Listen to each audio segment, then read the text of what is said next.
Railways ద్వారా మన యొక్క సోషల్ ఎకనామికల్ స్టాటస్ మనం పెంపొందించుకోవడానికి మనం రైల్వేస్ అంటే ట్రాన్స్పోర్టేషనే ఎకనామికల్ స్టాటస్ పెంచడం అనేది మనం అర్థం చేసుకోవాలి. రవాణా సౌకర్యం మనం ఒక గ్రామానికి కల్పించడం అంటే ఆ గ్రామం వృద్ధి చెందుతుంది. అదే క్రమంలో రైల్వేస్ నిర్మాణంతో కూడా ప్రజల రవాణా మనకు పూర్తి రవాణా జరగదు కాబట్టి రోడ్వేస్ మనం నిర్మాణం చేసుకున్నాం. అప్పుడు మన నైజాం రోడ్ ట్రాన్స్పోర్ట్ ఏర్పడింది. అప్పుడు ఏర్పడేది ఇప్పటి వరకు రాజిరెడ్డి గారు దోస్త్ గారు మన వక్తలు కార్మిక నాయకులు మాట్లాడింది మన రోడ్ ట్రాన్స్పోర్టేషన్ హైదరాబాద్ స్టేట్ లో విలీనం కాకముందు కానీ ఆంధ్ర విలీనం కాకముందు రాష్ట్ర ప్రభుత్వ ఆధీనంలో నడిచింది.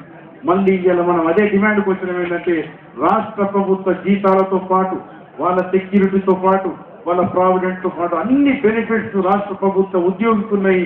మా దగ్గర జనరల్ మేనేజర్ కింద కూడా ఒక కార్మికుడు స్పీకర్ కావాలని మనం కోరుతున్నాం, మనం డిమాండ్ చేస్తున్నాం.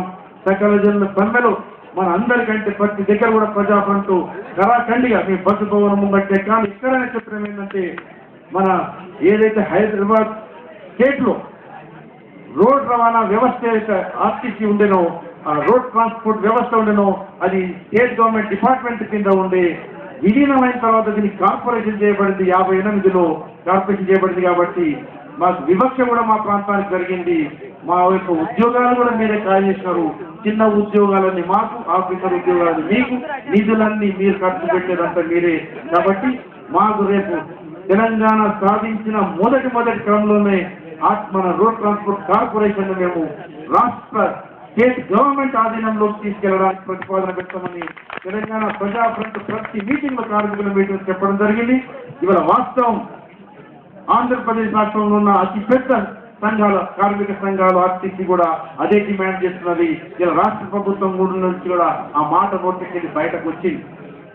అయితే మేము ఖచ్చితంగా నువ్వు ఇప్పుడు ఎటువంటి నిర్ణయం తీసుకున్నా భవిష్యత్తులో మాత్రం తెలంగాణ ఏర్పడ్డ తర్వాత మా ఆర్టీసీ కార్మికులకు లాభం చేకూరే పద్ధతి విధానంలోనే రాష్ట్ర ప్రభుత్వం కింద మేము ఆర్టీసీని నడపాలని డిమాండ్ చేస్తాము.